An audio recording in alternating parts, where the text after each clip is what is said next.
Sa panahon ng makabagong teknolohiya, huwag nating kalimutan ang mga larong Pilipino. Sa videong ito, muling kilalanin ang Chinese Garter, isang larong lahi na puno ng galaw, tuwa at pagkakaibigan. Uy, tara, dula ta! Kabalo mo Chinese Garter? Kailangan nato o garter rope para muambak. Tara! Tawago na ito, Amay! Ang Chinese Garter ay isang kilalang larong lahi sa Pilipinas, lalo na sa mga batang babae noong dekada 90. Gamit lang ang simpleng garter, napapasaya ang buong barkada. Kung maigo ka o malampas ka, tanggal ka na. Pero matubos pa. Tara! Madula na ta!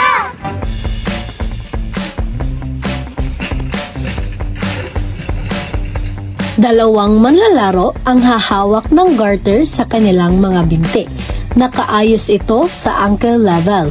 Layunin ng laro na lumusot o tumalon sa pagitan ng garter nang hindi ito matamaan. May iba't ibang levels ito, mula ankle hanggang sa taas ng ulo. Level 1, ankle. Level 2, knee. Level 3, legs. Level 4, waist. Level 5, chest. Level 6, neck. Level 7, jump plus twist. Ang pangatlong manlalaro ay tatalon sa gitna, susunod sa pattern na in-out side cross na hindi dapat tamaan ang garter. Kapag matagumpay, itaas ang garter sa tuhod, baywang, dibdib at iba pa. Mas mataas, mas mahirap. Kapag nagkamali, lilipat ang turn sa susunod na manlalaro. Ang mananalo ay ang nakakumpleto sa pinakamataas na level. Mga patakaran sa Chinese Garter. Una, bawal ang tulakan, hatakan o anumang marahas na kilos, panatilihin ang ligtas at patas na laro. Pangalawa, talo o labas ang manlalaro kapag tumama, nadapa o nagkamali sa tamang jump pattern. Pangatlo, ang mga may hawak ng garter ay hindi dapat gagalaw o babaguhin ang posisyon habang may tumatalon. Pang-apat, kung tatlo lang ang manlalaro, ang matatalo ay papalit bilang garter holder para tuloy-tuloy ang laro. Paano manalo o sistema ng panalo? Ang panalo ay ang manlalarong matagumpay na nakakumpleto ng lahat ng jump patterns mula ankle level hanggang sa pinakamataas na level. Karaniwan ay ulo o lampas ulo nang hindi nagkakamali. Ang Chinese Garter ay hindi lang iisang laro. Ito ay puno ng iba't ibang masasayang paraan ng paglalaro. Mula sa klasikong pagtalon hanggang sa mga makabagong bersyon tulad ng limbo garter, speed round at team relay, tiyak na mapapasaya ang lahat. Pag ganitong laro, banding talaga ang labanan at pawis din. Ang Chinese Garter ay higit pa sa simpleng laro.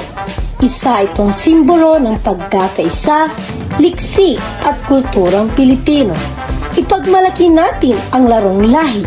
Ikaw lang ga, unsay mong na-feel pagdula nimo sa Chinese Garter? Happy. Anong happy man siya? First time pud nimo nagdulaan. Unsa man imong gipangbuhat para makausad ka sa next level? Kanang nag-ambak ba ka, nag-tumbling?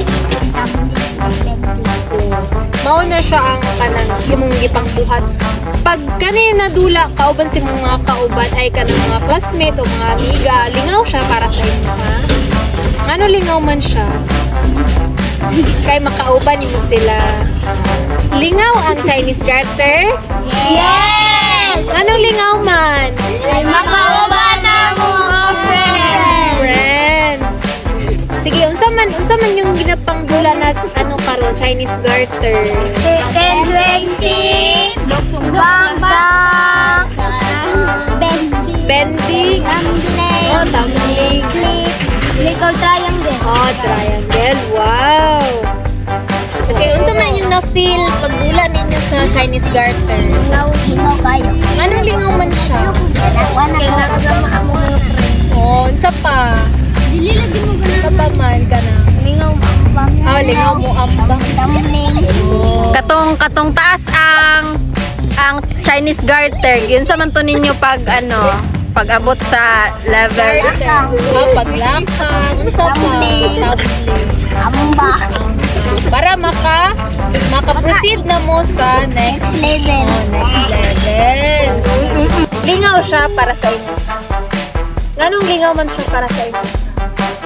Okay, first time pa man. Ay, first time mo. Pag, di ba, first time mo nagtulaan ni kanang ganahan pa ka mo usab.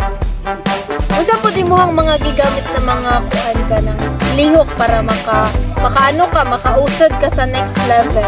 Ambak tumbling. Ambak tumbling niya. Kuan pod ka ng kanang kabalo jud ka sa imong sarili nga kaya nimo. Ay, kabalo jud ka. Hi! Bye-bye! Bye-bye! What's up, my friend? Who are you now?